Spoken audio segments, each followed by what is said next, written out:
Quantos creem que Deus está fazendo algo novo nas nossas vidas nesses dias? Amém? Glória a Deus. Podemos assentar. Glória a Deus. Temos a visita do nosso amado pastor Ricardo e pastora Mariana, lá do Guarujá, estão aqui conosco nessa noite. Deus abençoe. Irmãos, abra sua Bíblia comigo, ou liga a sua Bíblia aí. Primeira carta de Paulo aos Coríntios, capítulo 16, versículo 13 e 14. Quero refletir com os irmãos o tema ações que transformam. Ações que transformam as nossas vidas, que transformam a nossa história, que transformam a nossa família, que transformam o nosso ministério, que transformam o nosso casamento, que transformam os nossos filhos. Ações que vão reposicionar as nossas vidas de uma forma plena. Amém? Diz assim o texto: estejam vigilantes, mantenham-se firmes na fé, sejam homens de coragem, sejam fortes, façam tudo com amor. Vamos ler mais uma vez. Estejam vigilantes, mantenham-se firmes na fé, sejam homens de coragem, sejam fortes e façam tudo com amor. Aleluia. Fala conosco, Senhor, pela sua palavra, te damos graças, porque a sua palavra é sempre viva e eficaz, que ela cumpra o teu propósito apenas nesta noite, em nome de Jesus, amém.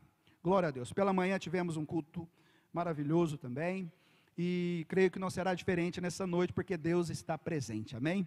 E estudando esse texto aqui, nós percebemos que as cartas de Paulo aos Coríntios foram cartas de instrução, de muita instrução, foram cartas de muito alinhamento com a igreja, correção de muitos comportamentos, de muitas ações, sabe, muitos ensinos de Paulo, forma correta de lidar com família, forma correta de desenvolver os nossos dons, né? Paulo ensina de muitas formas, muitos ensinos preciosos, e no capítulo 16, as palavras finais de Paulo ali, considerações finais, Paulo ele traz aqui a maneira com que nós devemos executar tudo isso. Ele deixa um alerta para nós aqui, que para que tudo corra bem, no exercício do nosso chamado, dentro da nossa casa, sabe, nos nossos relacionamentos, nós precisamos de ações que vão trazer transformação nos nossos ambientes, a começar em nós, e isso seja algo que vai expandir para os ambientes que estamos inseridos. Se eu for fazer uma pergunta para você aqui, que lugar, o que precisa de transformação? Vamos começar mais perto. O que precisa de transformação na sua vida? Para pensar comigo um pouco aí. Reflita aí. O que você identifica que precisa de um toque de Deus, que precisa de uma transformação, seja em comportamento, seja no seu temperamento, na sua forma de se relacionar com pessoas. O que precisa de transformação na sua vida espiritual? O que precisa de uma visitação de Deus? Pensa comigo. Talvez essa seja a noite que Deus vai colocar tudo isso no seu devido lugar. O que precisa ser transformado no seu casamento? Reflita comigo. Se você puder anotar, anote tudo isso. Porque vai ser exatamente aí que você vai ter que ter ações que vão trazer, sabe, essas mudanças e transformações tão esperadas. O que precisa de mudança, de transformação na vida do seu cônjuge, na vida dos seus filhos? O que precisa de transformação? Que áreas, o que precisa de um toque de Deus, de uma visitação poderosa de Deus na vida dos seus filhos? E agora vamos expandir um pouco mais. O que precisa de transformação no seu bairro? Que áreas, o que precisa, o que está faltando lá no seu bairro? E na sua cidade como um todo? E na sua nação? Se fôssemos enumerar aqui, teríamos uma lista enorme, sabe, de coisas que precisam ser transformadas, de áreas que precisam ser transformadas, a começar em nós. Quando a gente olha no espelho, a gente se depara com um homem, com uma mulher cheia de falhas, com um homem e uma mulher cheia de comportamentos inadequados muitas vezes, mesmo, sabe, sem intenção, mas muitas vezes nós enxergamos isso. E o desejo do coração de Deus é que essas áreas sejam afetadas pelo Espírito Santo de Deus, e possamos ser transformados mais e mais pela sua palavra. Amém? Agora, diante de tudo isso, surge uma nova pergunta. O que eu, individualmente, o que você, individualmente, podemos fazer para que essas transformações aconteçam? Somos tão pequenos perto do todo, não é assim? Perto da necessidade geral de transformação, nós somos tão pequenos, somos tão insignificantes, humanamente falando. Mas eu quero dizer eu quero lembrar você que você e eu somos a estratégia de Deus para provocar transformação nos ambientes, a começar na nossa casa. Eu e você somos a ideia de Deus para provocar um avivamento dentro da sua casa, que vai expandir para os outros ambientes que nós estamos inseridos. É fácil a gente, identificar os problemas, mas a responsabilidade de provocar as mudanças tão necessárias, ela é minha e ela é sua. Nós somos chamados por Deus a ser agentes de transformação, agentes de mudança. E muitas vezes nós erramos porque nós esperamos o outro mudar. Nós esperamos o político provocar transformação na nossa nação. Nós esperamos o prefeito trazer transformação para a nossa cidade. Nós esperamos que Deus levante alguém para que a minha família receba uma transformação poderosa. Mas na verdade, eu sou essa pessoa, você é essa pessoa que Deus separou para provocar essa mudança radical, essas transformações. Eu e você somos essa ideia de Deus maravilhosa. Por quê? Porque Deus quer ser Deus através de nós. Pense nisso. Deus quer que eu e você entendamos que aquilo que nós carregamos, é suficiente para provocar mudanças extraordinárias nos cenários que estamos inseridos. Quantos creem nisso? Agora vamos ver aqui, no início de todas as coisas, a forma que Deus criou. Eu quero voltar um pouquinho aqui em Gênesis capítulo 1, no versículo 28, para a gente raciocinar algo aqui. O texto diz, e Deus os abençoou, homem e mulher aqui, e lhes disse, sejam fecundos, multipliquem-se, encham a terra, sujeitem-na, tenham domínio sobre os peixes do mar, sobre as aves do céu, sobre todo o animal que rasteja pela terra. Aqui nós enxergamos nesse texto aqui algumas coisas que Deus disse aqui, que para nós é necessário carregarmos em tudo que formos fazer, para que haja transformação. Deus começa dizendo, a palavra começa dizendo, Deus abençoou eu e você, em tudo que fazemos, precisamos da bênção de Deus. Quando você olha para o seu casamento, você pode dizer, Deus abençoou o meu casamento? Você pode dizer isso? É importante a gente ter isso. Eu tenho a bênção de Deus no meu casamento. Eu tenho a bênção de Deus no meu namoro. O meu namoro é algo que é abençoado por Deus. Deus faz parte do meu namoro. Deus está ali junto, presente. A forma como lidamos com o nosso relacionamento é algo abençoado por Deus. Pense comigo nisso. A primeira coisa, precisamos da bênção de Deus. Tem a bênção de Deus nos seus negócios? A forma que você desenvolve os seus negócios tem a bênção de Deus ou não? É algo, que Deus aprova ou não? Pense nessas coisas. Tudo isso vai cooperar para que haja transformação nas nossas vidas, como um todo. A forma que a gente lida, com as nossas finanças tem a bênção de Deus. Quando entendemos que somos abençoados, eu preciso entender que Deus me chamou, para um grande propósito. Deus abençoou homem e mulher para um grande propósito, que é, primeiro, ser fecundo, multiplique, sejam fecundos, e entenda que tudo aquilo que Deus nos coloca, nós temos a missão de frutificar. Nós temos dentro da nossa casa, na nossa família, a missão de frutificar. Mas eu frutifico só gerando filhos? Não, eu multiplico gerando filhos, não é assim? Mas como que eu posso frutificar dentro da minha família? Eu posso frutificar dentro do meu casamento? Sendo um casamento que inspire outros também a serem transformados. A minha vida, o meu casamento, a minha família precisa ser inspiração para que outros desfrutem daquilo que eu desfruto, por causa das minhas ações em Deus. Então, como que eu vou frutificar no meu trabalho? Eu sou chamado por Deus a frutificar, a transformar os ambientes, multiplicando, sendo fecundo, frutificando lá dentro. Quer pelo a minha forma de me relacionar, pelo meu testemunho, sabe, de um homem de Deus, de uma mulher de Deus. Então a forma que nós vivemos como família vai expressar algo, vai expressar que Deus verdadeiramente está dentro dessa casa, ou não.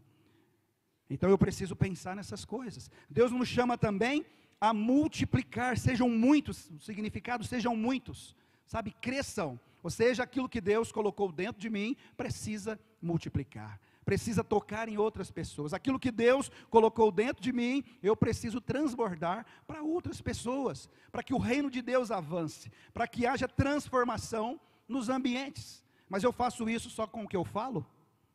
Não, eu faço isso principalmente pela forma que eu vivo, pela forma que eu vivo, sabe, nos ambientes, nos ciclos que eu estou inserido. Será que as pessoas podem ver o reino de Deus sendo expandido?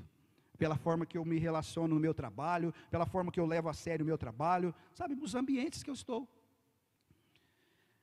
Deus, ele fala também, encha a terra, fala de expandir a plenitude, plenitude na terra, plenitude de Deus, abundância de Deus na terra. E por último o texto fala também, de Gênesis aqui, que nós devemos subjugar a terra, sujeitar e dominar, fala de governo. Então tudo que eu faço, precisa ter a bênção de Deus, preciso frutificar, eu preciso multiplicar, eu preciso expandir plenitude, e eu preciso exercer governo. Imagine só se você não exercer governo dentro da sua casa, quem vai governar? Se não for o Senhor o construtor da casa, em vão trabalho o sentinela. Se nós não exercermos governo nas nossas emoções, quem vai governar? Vai ser a nossa alma, doente muitas vezes. Então, o que Deus nos confia, precisa dessas coisas. Eu preciso ter o entendimento que o propósito de Deus para mim, é que eu seja alguém abençoado para multiplicar, ser fecundo, para frutificar, multiplicar, expandir e governar. Amém? Assim vai acontecer transformações extraordinárias em tudo que eu fizer. Agora vamos para o texto aqui de 1 Coríntios. Lembrando aqui que toda a instrução que Deus deu para Adão e para Eva aqui, Deus fez isso num ambiente de relacionamento e de intimidade. Todos os dias Deus falava com esse casal, todos os dias Deus falava na viração do dia com Adão, para instruí-los a respeito daquilo que o céu desejava fazer através deles e neles, e não mudou para mim e para você, amém? Mas vamos lá então, vamos ver no texto aqui, eu quero compartilhar aqui 5 ações que vão cooperar, para que haja mudanças extraordinárias na nossa vida. O texto começa dizendo, que eu preciso vigiar, olha o que o texto diz no início, estejam vigilantes, o que é ser alguém vigilante? Pense nisso. A vigilância, ela me mantém atento, ela me mantém alguém, sabe, atento com aquilo que Deus está falando, com aquilo que Deus está fazendo, e atento também com as investidas do inimigo contra o propósito de Deus. Um sentinela, ele fica em posição, armado, atento, observando, sabe, as tentativas de invasão dos inimigos, não é assim? Qual é o trabalho de um sentinela? Qual que é o trabalho de um vigilante? É não permitir que entre alguém para roubar, é não permitir que entre alguém para roubar aquela propriedade ou aquele bem. E Deus nos chama a ser alguém vigilante. E você percebe que qual foi a porta de entrada para Deus trazer um estrago tão grande no mundo? Na vida de Eva e de Adão. A área, o lugar que o diabo entrou foi pela falta de vigilância.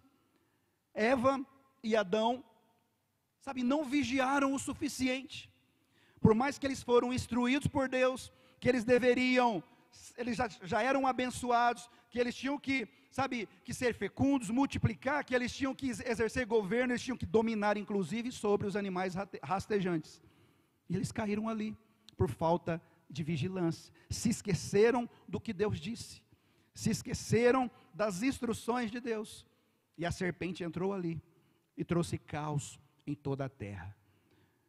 Então a vigilância nos coloca em um lugar de atenção. Alguém vigilante é alguém que ora regularmente. É alguém, sabe, que se alimenta da palavra de Deus diariamente. Alguém vigilante é alguém que ora, que jejua.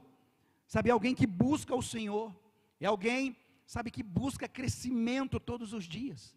Alguém que está atento aos, sabe, aquilo que Deus está falando e fazendo. Imagina se eu e você não vigiarmos, não estivermos vigilantes dentro da nossa casa com relação aos nossos filhos.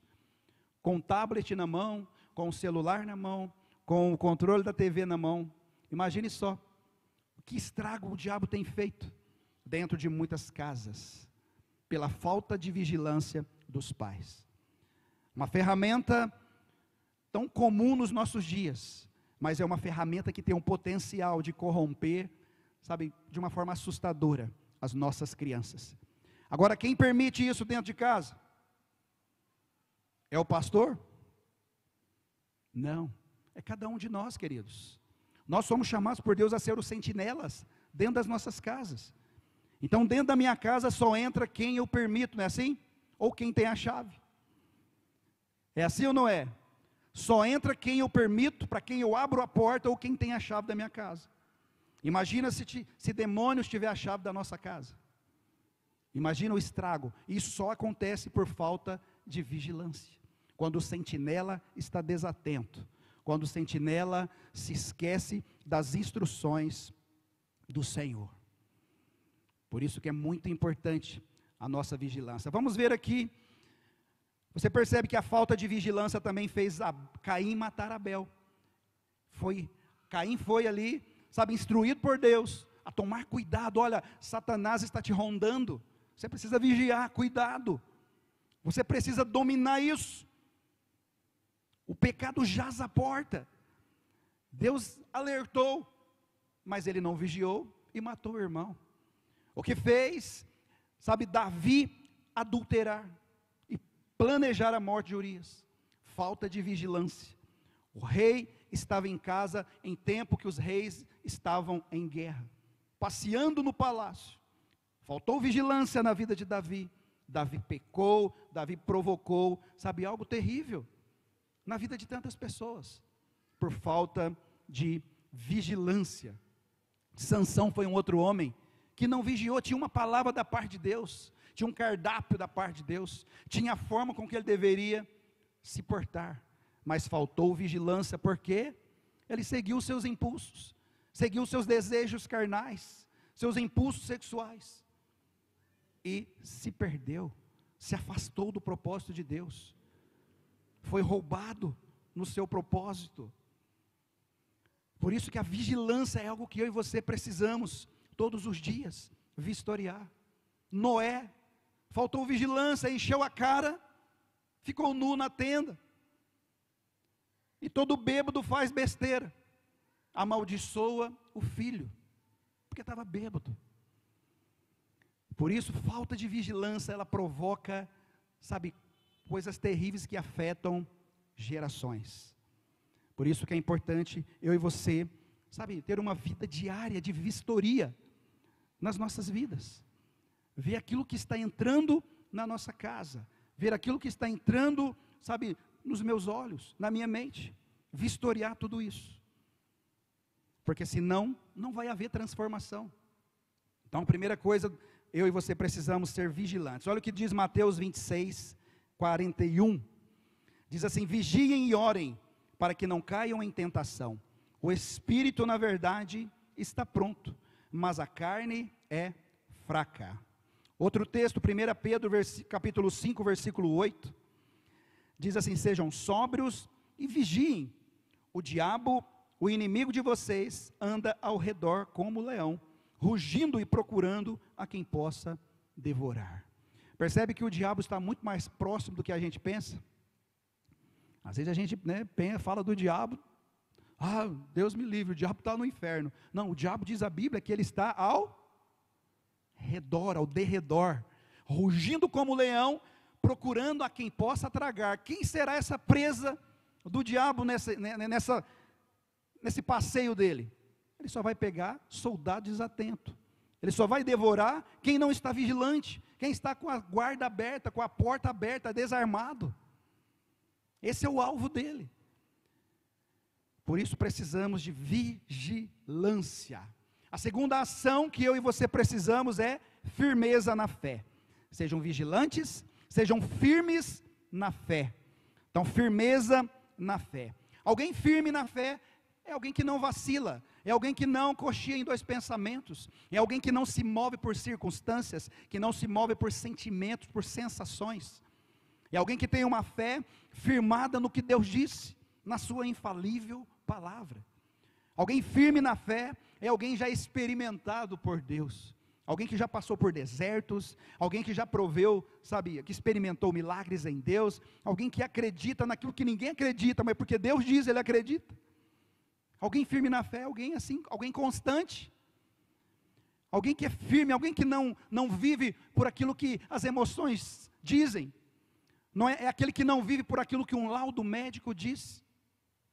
Alguém firme na fé é alguém, que todas as manhãs levanta com uma convicção dentro de si: eu sei quem é o meu Deus, eu sei que esse é o dia que o Senhor fez, eu vou me alegrar nesse dia, eu vou regozijar nesse dia, porque foi Deus que fez esse dia, ainda que seja segunda-feira, naquele dia que você levanta assim, esse foi um dia que Deus fez, eu vou me alegrar nele. Alguém firme na fé é alguém que não desiste por causa das tempestades da vida. Alguém indesistível. Alguém firme na fé é alguém que conhece, a palavra de Deus, tem ela como balizador na sua vida, como regra de vida, como uma bússola para toda a sua vida. Alguém firme na fé é alguém que tem raízes espirituais. Alguém que tem fundamentos na sua vida, que protegem a sua vida como um todo. É alguém diferente.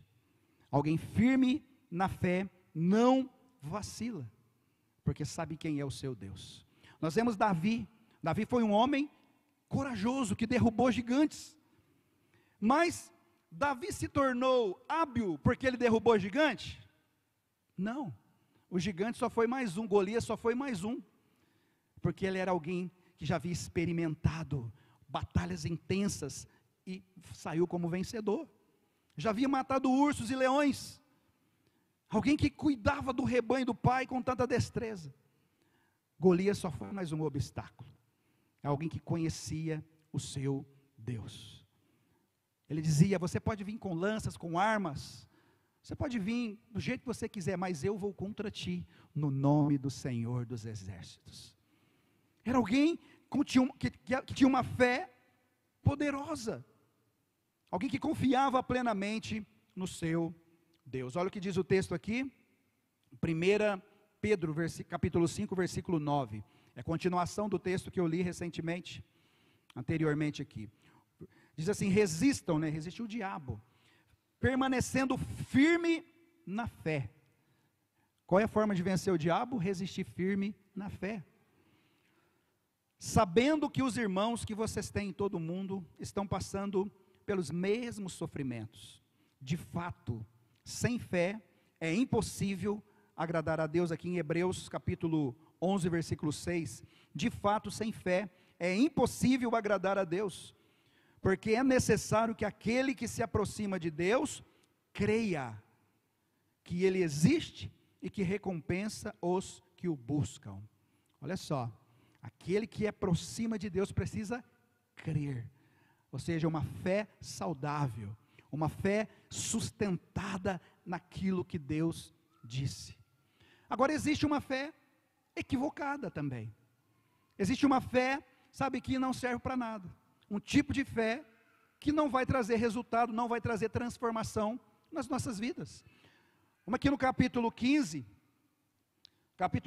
aqui de 1 Coríntios, no versículo 1 aqui, olha o que Paulo fala: irmãos, quero lembrar-lhes o evangelho que lhes preguei, o qual vocês receberam e no qual estão firmes. Por meio deste evangelho, vocês são salvos, desde que se apegue firmemente à palavra que lhes preguei. Caso contrário, vocês têm crido em vão. Olha só, uma fé em vão. Então existe crenças que são vãs. Então, se eu creio em algo que é diferente desse evangelho que foi ensinado por Jesus, reproduzido pelos seus discípulos, pelos seus apóstolos, se eu creio diferente disso, se a minha fé está em coisas, se a minha fé está no animal, se a minha fé está em alguém que já morreu, eu estou crendo em vão, diz a Bíblia, não sou eu. É a Bíblia que diz. Então, a fé saudável, a fé firme, é aquela fé firmada nas Escrituras, naquilo que Deus disse. Paulo deixou muito claro. Imagina alguém viver uma vida inteira crendo em algo.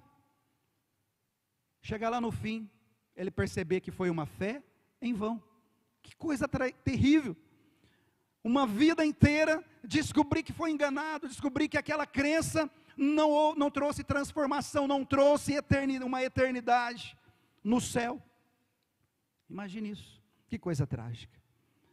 Por isso que eu preciso ser vigilante, por isso que eu preciso ser firme na fé verdadeira, no Cristo ressurreto, no sacrifício dele na cruz, por amor a mim, por amor a você. Amém? Terceira ação que nós precisamos é ser homens de coragem, homens e mulheres de coragem. O texto fala: sejam homens de coragem. Sejam homens de coragem, porque se eu não for alguém cheio de coragem, toda tentativa do inferno, toda investida das trevas, vai me fazer recuar, vai me fazer desistir, vai me fazer esconder em cavernas. Se eu não for um homem de coragem, eu vou, temer o mal, eu vou temer o inimigo, eu vou ter medo do amanhã, eu vou ter medo da Covid, eu vou ter medo de todos, esses cenários que nos afrontam. Por isso eu preciso de coragem para enfrentar os desafios. Eu preciso de coragem para avançar no propósito de Deus, mesmo quando ninguém acredita, mesmo quando todo mundo está contra mim. Mas se Deus disse, eu avanço. Se Deus está me chamando, eu vou. Se Deus está me enchendo, eu vou compartilhar. Homem de coragem. Lembra quantas vezes Deus disse para Josué: seja forte e corajoso. Moisés morreu. Agora é você que vai conduzir esse povo. Mas tem uma coisa: seja forte e muito corajoso. Daqui a pouco Deus fala de novo: não te falei eu, seja forte e corajoso. E Deus repete de novo: então somente seja forte e muito corajoso. Por isso nós precisamos de coragem. Quantas pessoas, que estão vivendo um cenário de caos. O diabo está bagunçando, talvez os filhos, talvez o casamento, talvez as finanças, a saúde. Ele está assistindo, está esperando que o pastor vá lá resolver. Eu quero dizer que é você chamado por Deus para mudar essa situação. É você chamado por Deus para ser alguém corajoso, alguém que vai entrar, que vai estufar o peito, vai se encher de fé, vai se encher da palavra de Deus, vai falar: Satanás, a partir de agora, você não vai, bagunçar mais aqui não.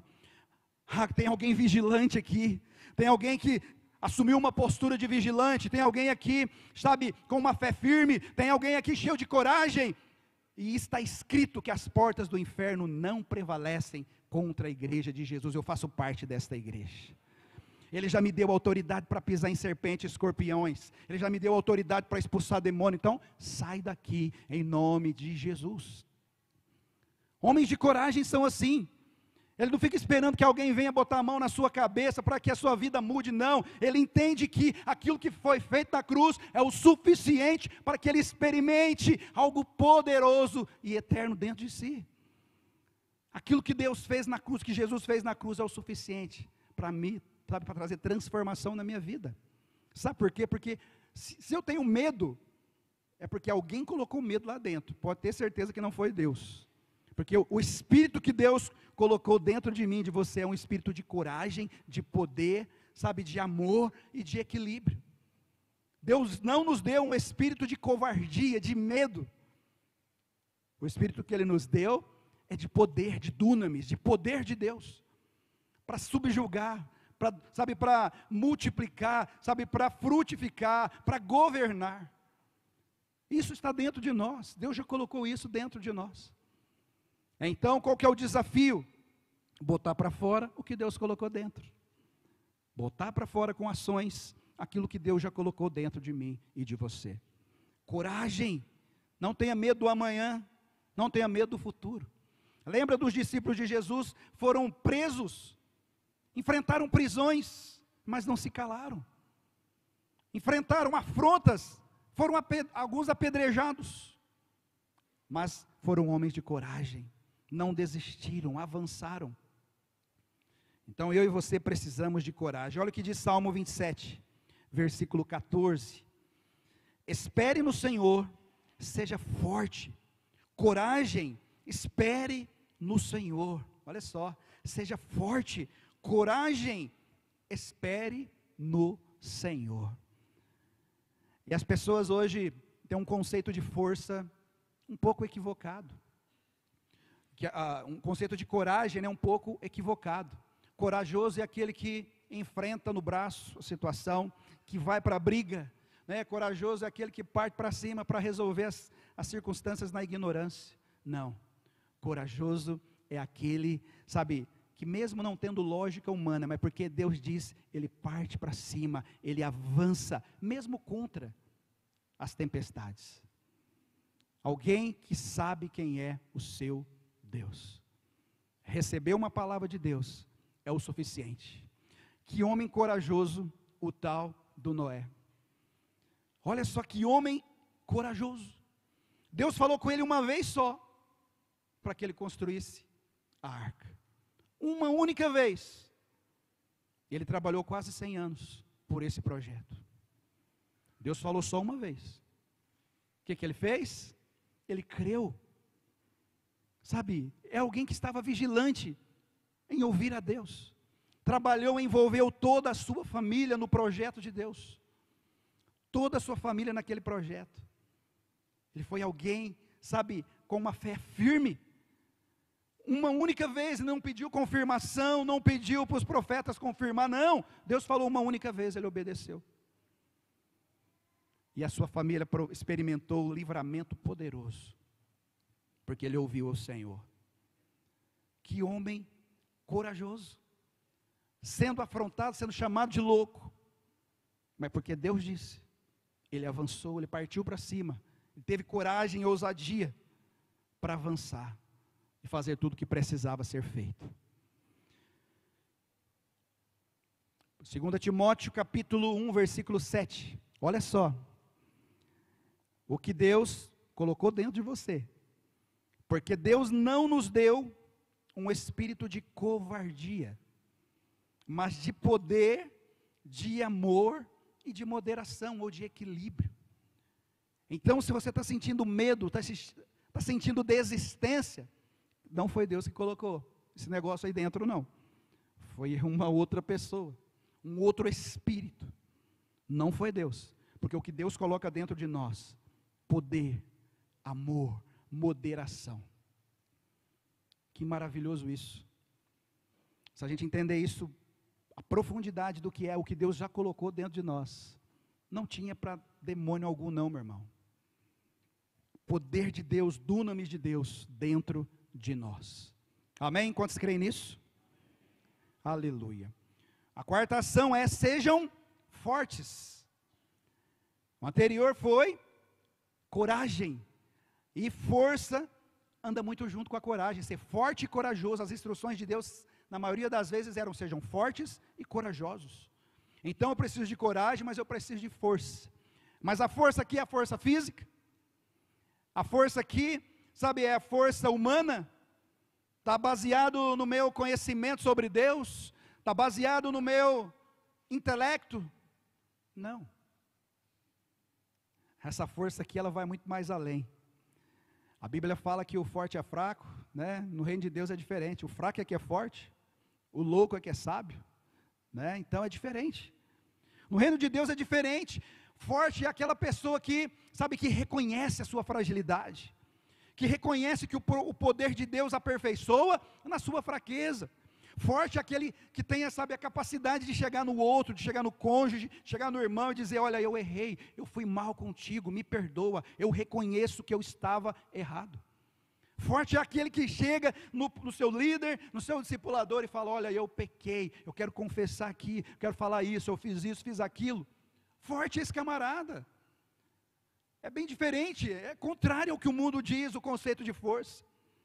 Para o mundo, o forte é aquele que não chora. Não, ele é forte porque ele não chora. Não, o forte é aquele que chora, é aquele que bota para fora, é aquele que expressa os seus sentimentos. Dizem que o forte é aquele que não leva desaforo para casa. Não, é mentira. O forte é aquele que dá outra face, é aquele que mais perdoa, sabe, é aquele que mais se sujeita, é aquele que mais serve. Esse é forte. O conceito de força está muito equivocado. Muitas vezes a soberba é dita como força. Não, a soberba é soberba mesmo. A força é diferente, a força nos faz humilde. Alguém forte é alguém humilde, como Cristo. Tinha toda a autoridade, mas sempre foi humilde. Sempre foi alguém que exalava amor, né? Que exalava, sabe, firmeza. Então, o conceito é diferente. Eu preciso entender que a força não depende de mim. Alguém forte não depende de mim, das minhas forças. Quanto mais eu dependo de Deus, mais forte eu me torno. Quanto mais eu me encho da palavra de Deus, mais forte, mais resiliente eu me torno. Interessante que alguém forte é alguém treinado, não é assim? Quando a gente vai fazer atividade física, a gente ali com o tempo, a gente vai ficando com o corpo, sabe, forte, bombadinho, né? Porque a gente vai adquirindo força, por causa dos treinos constantes. E no reino de Deus, alguém forte, alguém que já foi treinado nas batalhas, alguém que já foi treinado nas circunstâncias, alguém que já tem raízes profundas em Deus. Por quê? Porque foi alguém treinado, alguém que já entrou na cova dos leões, alguém que já passou pela cisterna, alguém que já foi, sabe, jogado na fornalha de fogo, aquecida 7 vezes mais, né? Alguém que já passou por desertos, alguém que já experimentou, sabe quem Deus era, no meio da tempestade. O que nos treina, o que nos traz músculos espirituais são as tribulações. Tiago dizia que nós somos felizes ao passar por muitas tribulações. Por quê? Vai trazer força para mim, isso vai me trazer músculos espirituais. Porque quando eu passo pelas provações, quando eu persevero no meio da provação, quando essa perseverança tem ação completa, sabe, o meu caráter vai ser aprovado. Eu vou ser alguém treinado em Deus, alguém que vai se tornar forte. Aquilo que te abalava não vai te abalar mais. Aquilo que te fazia pensar em desistir vai te projetar para o futuro ainda mais forte. Aquilo que tentava fazer você olhar para o passado vai projetar você para o futuro. Porque você adquiriu força, dependência de Deus. Isso é maravilhoso. Alguém forte em Deus, que não depende mais de si, mas daquilo que Deus disse. Amém? E por último, o texto diz: façam tudo com amor. Façam tudo com amor. Aqui está, talvez, o ponto X da questão. Amor. Porém, o tipo de amor que o texto fala aqui não é um amor sentimento, não é um amor baseado em merecimento. Não, ele merece, ela merece o meu amor, esse merece, essa não merece. Não é esse tipo de amor que o texto fala. O amor sentimento, o amor atração física, não. O texto está falando de um amor de alto nível, de um amor de alto nível, o amor que prioriza o outro, não a si. O amor como o amor de Deus, o amor ágape. É esse tipo de amor que o texto está falando. Faça tudo com esse amor de alto nível. Ou seja, o seu casamento precisa ser desenvolvido com um amor de alto nível. A educação dos seus filhos precisa ser em amor de alto nível. Tudo que eu faço no ministério, tudo que eu faço no meu trabalho precisa ser com amor. E esse amor de alto nível. Ah, mas meu patrão é muito ruim. Ora por ele, mas se você é bom, se você é cheio do Espírito Santo, Você é chamado por Deus para transformar aquele ambiente com aquilo que você carrega, com aquilo que nós carregamos. Tem pessoas que não é próspera, não prospera na sua vida financeira, na sua vida profissional. Queridos, muitas vezes, porque tem ações erradas ali. Já viu aquela pessoa que vai trabalhar todo dia de mau humor, todo dia murmurando, todo dia reclamando, esse trabalho é horrível, já vou para aquele lugar, endemoniado, meu patrão é isso, meu patrão é aquilo, esse salário é uma miséria. Como alguém com essas ações vai transformar alguma coisa, vai experimentar transformação? Se Deus nos chamou para, nós somos abençoados por Deus. Quantos são abençoados aí? O texto de Gênesis diz isso, Deus nos abençoou para um propósito. Então, se eu sou abençoado, onde eu vou, a bênção tem que ir comigo. Se eu vou trabalhar num lugar que o meu patrão é diferente, totalmente contrário do que se espera, mas eu sou abençoado. Ele pode ser o que for, eu sei quem eu sou. Então eu vou entrar lá dentro como alguém abençoado, e eu vou frutificar, eu vou multiplicar, eu vou expandir plenitude, e eu vou governar ali. Faraó era um homem mau, não era? Ele era, que mandava em tudo, que dava as ordens em tudo no Egito. Mas quem governava o Egito? Quem exercia autoridade no Egito? José. Deus colocou José para governar aquele lugar. Quem sabe Deus não colocou você onde você está para exercer governo também ali, para transformar os ambientes com ações sábias, com ações que vão, expandir Cristo nesses ambientes. Fazer tudo com amor, amor de alto nível, amor como o amor de Deus. O que me move a fazer o que eu faço no reino de Deus, o que me move a fazer aquilo que eu faço, no meu ministério, é por amor?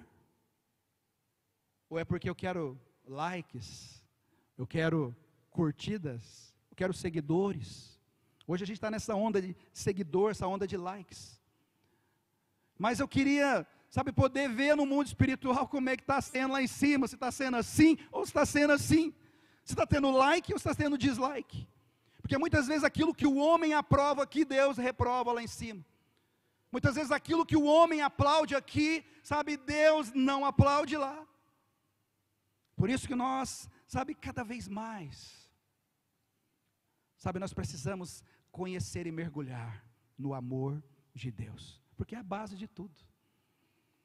A Bíblia fala da história de um Deus que amou, tão intensamente, capaz de entregar o próprio Filho, por amor, a um povo que não merece, a um povo que não merecia, porque nós não merecemos o que Jesus fez, não. Ele fez por graça, por amor, por pura misericórdia. E nós precisamos aprender, com Cristo, esse amor de alto nível, a viver esse amor de alto nível dentro da nossa casa. Não importa quem tem razão, não importa quem está errado, eu quero ser alguém, o início da mudança dentro da minha casa. Eu quero ser um canal de mudança dentro da minha casa, na empresa que eu trabalho. Eu quero ser alguém que vai expandir tudo isso, com aquilo que Deus colocou dentro de mim. Amor de alto nível. Nós precisamos estar tão cheios desse amor, que nós vamos transbordar esse amor nos ambientes. Esse é o desejo do coração de Deus. Imagina se eu e você fôssemos o pai do filho pródigo. Já parou para pensar nisso? De vez em quando eu penso nessas doideiras. Imagina se eu fosse o pai do filho pródigo. Qual seria a minha ação ali, quando aquele filho volta? Qual seria a sua ação, quando aquele filho volta para casa? Pensa nisso. O que aquele filho merecia, humanamente falando? Merecia ser rejeitado, não era? Porque ele errou, ele gastou tudo que tinha, fez tanta bobagem. De repente, se fosse alguém justiceiro ali, quando aquele filho volta, ia colocar aquele filho na parede, apontar o dedo na cara dele, falar: cara, o que você fez com o dinheiro que eu te dei? O que você fez com a sua herança? Você tem que pagar pelo que você fez, você vai trabalhar como escravo, sim, que é o que você pediu e tudo mais. Mas como aquele homem cheio de amor fez? Aquele homem cheio de amor, já tinha um novilho cevado esperando o filho voltar. Estava engordando lá. Já tinha roupas preparadas. Já tinha um calçado novo guardado. Já tinha um anel para colocar no dedo do filho. E quando aquele filho chegou, a sua atitude foi receber o filho. Foi reposicionar o filho no lugar que ele tinha, como filho de novo. Não ficou acusando o filho, porque o diabo já faz esse trabalho, nós não precisamos fazer. Então, os dias que nós vivemos, nós precisamos mais do que nunca, atitudes de amor. Primeiro, aquele que tem os filhos pródigos lá fora, para trazer esses filhos de volta. Atitude de amor como aquele pai fez. Sabe, fazer aquela comida que o seu filho mais gosta, sem que ele peça.